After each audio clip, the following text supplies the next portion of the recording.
नमस्कार दोस्तों, हमारे YouTube चैनल कुमार आई केयर खटीमा में आपका बहुत बहुत स्वागत है।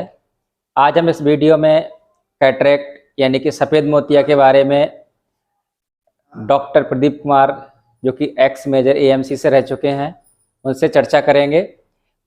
मोतियाबिंद क्या होता है, क्यों होता है और इसका इलाज कैसे होता है, और ऑपरेशन के बाद आँखों में कौन कौन से लेंस डाले जाते हैं, इन सब पर चर्चा करने के लिए हम चलते हैं डॉक्टर प्रदीप कुमार सर के पास। तो आइए विस्तार से उनसे। नमस्कार सर, हमारे YouTube चैनल कुमार आई केयर में आपका बहुत बहुत स्वागत है। आज हम मोतियाबिंद के बारे में कुछ आपसे चर्चा करने जा रहे हैं। हम सर आपसे ये जानना चाह रहे हैं कि ये मोतियाबिंद या कैटरेक्ट होता क्या है और ये क्यों होता है? ये इसके कई कारण हैं, होने के तो कई कारण हैं, पर सबसे ज़्यादा जो कॉमन है वो सेनाइल कैटरेक्ट होता है, जिससे उम्र के हर आदमी को, कोई भी ऐसा नहीं हो सकता जिसको नहीं होगा अपने जिंदगी में कभी भी कैटरेक्ट होगा, तो उसको सेनाइल कैटरेक्ट कहते हैं। सेनाइल कैटरेक्ट, सेनाइल मोतियाबिंद कहते हैं, जो उम्र के साथ होता है और सभी लोगों को होगा, आज नहीं तो कल। तो दिस इज़ मोस्ट कॉमन। और इसमें लेंस जो प्रकृति का लेंस दिया हुआ है, नेचुरल लेंस है, वो ओपेक हो जाता है। ओपेक मीन्स उसमें धुंधलापन आ जाता है, उसकी सेल्स में चेंजेज आने लगते हैं, तो उसको हटाना पड़ता है। ये है मोतिया। क्या दवाइयों से मोतियाबिंद का सफल इलाज हो सकता है? नहीं, दवा से तो इलाज संभव ही नहीं है। इसका जो भी संभव है इलाज, वह है ऑपरेशन। ये अलग बात है कि कई पद्धति में, जैसे होम्योपैथिक हुआ, दूसरी पद्धति में लोग क्लेम करते हैं, कहते हैं कि मेरा ठीक हो जाएगा, ये दवा डालो मोतियाबिंद गल जाएगा। ऐसा गलने का आज तक प्रूफ नहीं हुआ है, कहीं से भी कोई इलाज इसका नहीं कर सकता है। और इसका इलाज, एकमात्र इलाज है सर्जरी। सर्जरी करके जो खराब लेंस हो गया है, नेचुरल लेंस, उसको हटाना और उसकी जगह पर ट्रांसप्लांट करना आर्टिफिशियल लेंस, यही इसका इलाज है।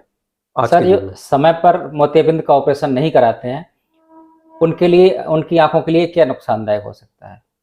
अगर कोई नहीं कराता है, उसको तो पहले दिखना बंद हो जाएगा, और उसके बाद भी नहीं कराएगा, वह पक जाता है और उसमें काला मोती, जिसको प्रेशर आंख का बढ़ जाता है, वो होना शुरू हो जाता है। मोतियाबिंद के ऑपरेशन के बाद कौन कौन से लेंस डाले जाते हैं और जो लेंस पड़ते हैं उनकी खासियत क्या क्या होती है? देखिए, हमेशा जो लेंस जो हम लोग कॉमनली डाला जा रहा है ट्रेडिशनली, वो तो एक नॉर्मल लेंस होता है, एक सोच लीजिएगा एक शीशे का टुकड़ा है। पर उस लेंस में के बाद भी अब धीरे धीरे इसमें प्रोग्रेसिव हुआ, मैंने बहुत तरह का लेंस आने लगा। कहने का मतलब, उसमें उस लेंस में के अलावा हमें स्फेरिकल एब्रेजन देखना रहता है। आंखों में स्फेरिकल एब्रेजन सबका रहता है। वो पॉजिटिव अगर रहेगा, पॉजिटिव एब्रेजन रहेगा, स्फेरिकल एब्रेजन, तो उसको उतना अच्छा नहीं दिखेगा, स्पेशली नाइट टाइम, रात के समय उसे देखने में लेंस लगाने के बाद दिक्कत आएगी। या फॉग है, गाड़ी चलाने वाला कोई ड्राइवर है, उसको बहुत दिक्कत आएगी।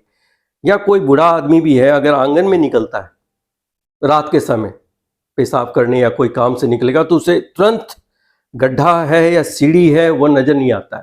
तो स्फेरिकल एब्रेजन को हटाना रहता है, और वो संभव है ए स्फेरिक लेंस से, जो कि नॉर्मल लेंस में नहीं आता है। ए स्फेरिक लेंस एक अलग लेंस है, उसमें स्फेरिसिटी कर दिया जाता है, और उसको लगाने पर वो आदमी जल्दी जरा सा देख पाता है।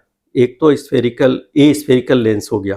दूसरा लेंस होता है, जो भी हम लोग लेंस लगाते हैं, यूनिफोकल होता है। यूनिफोकल मतलब कि डिस्टेंस का ठीक दिखेगा, पर नज़दीक का उससे नहीं दिखेगा।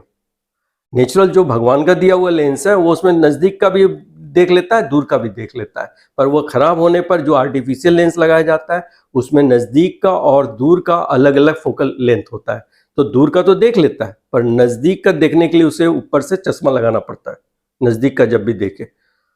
और इसके अलावा कई लोग कहते हैं, पूछते भी हैं कि भाई दूर का तुम तो दिखा दे रहे हो, और मैं चाहता हूं कि नज़दीक का भी देखें, तो उसके लिए मल्टीफोकल लेंथ आता है। दोनों में उसमें फोकल लेंथ इस तरह से एडजस्टेड रहता है कि दूर का भी वो बंदा देखे, नज़दीक का भी देखे, पर वो काफ़ी कॉस्टली होता है, बहुत लोग नहीं अफोर्ड कर सकते हैं, नहीं लगाना चाहते हैं, पर वो भी लेंस संभव है। आजकल कई कंपनियां बना रही हैं, स्पेशली जॉनसन एंड जॉनसन और भी कई कंपनी अल्कॉन वगैरह बन आता है मल्टीफोकल लेंस जिसको लगाया जाता है।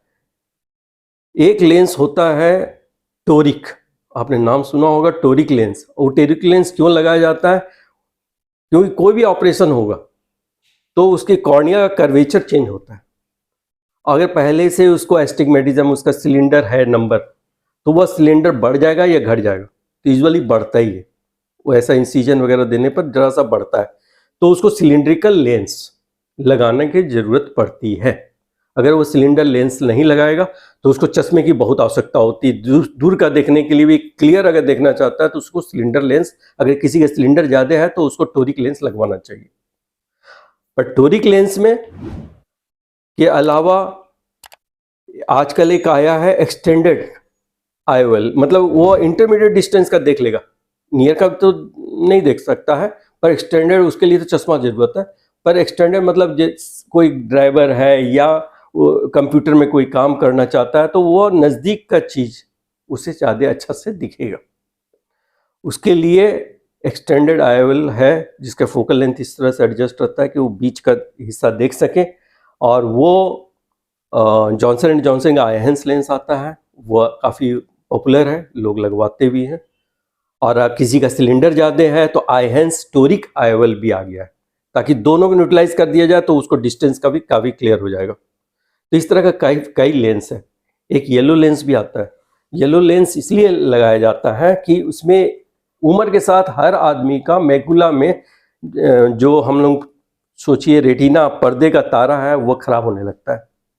पर्दे का तारा खराब होता है धूप से, जिसमें अल्ट्रावायलेट रेज रहता है। उस अल्ट्रावायलेट रेज को फिल्टर करने के लिए या जो भी ब्लू लाइट को फिल्टर करने के लिए येलो लेंस आता है, जिसको लगा देने पर वो लेंस में ही लगा रहता है, फिल्टर होके आँख के अंदर जाता है, तो ARMD की डिजीज नहीं होती है उससे फ्यूचर में, नहीं तो वो धीरे धीरे पर्दा खराब हो जाएगा। ये सारी बातें हैं लेंस से। सर एक चीज और आपसे पूछनी थी कि एक आम धारणा जो लोगों में है कि गर्मी में मोतियाबिंद का ऑपरेशन नहीं कराना चाहिए, तो क्या ये संभव है कि गर्मियों में या ठंड में या किसी भी मौसम में मोतियाबिंद का ऑपरेशन कराया जा सके?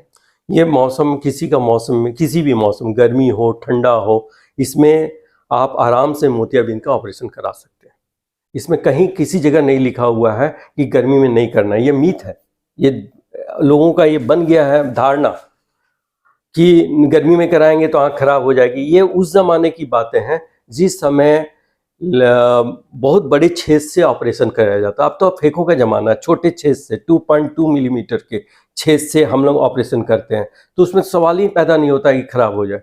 पर लोगों में धारणा ये बनी हुई है, उसको अपने हटाना है लोगों में। ये हमेशा संभव है, किसी भी महीने में ऑपरेशन हो सकता है। आशा है ये वीडियो आपको बहुत ही पसंद आया होगा, क्योंकि इसमें सर ने बहुत ही यूजफुल जानकारी आपके लिए दी है। और आंखों से संबंधित किसी प्रकार की कोई समस्या हो तो कुमार आई केयर खटीमा में संपर्क करें, या हमारे नीचे दिए गए नंबर्स पर भी आप संपर्क कर सकते हैं। ये वीडियो आपको पसंद आया हो तो ज़्यादा से ज़्यादा लाइक करें और लोगों को शेयर करें, ताकि अधिक से अधिक लोग इसका लाभ उठा सकें। Thank you.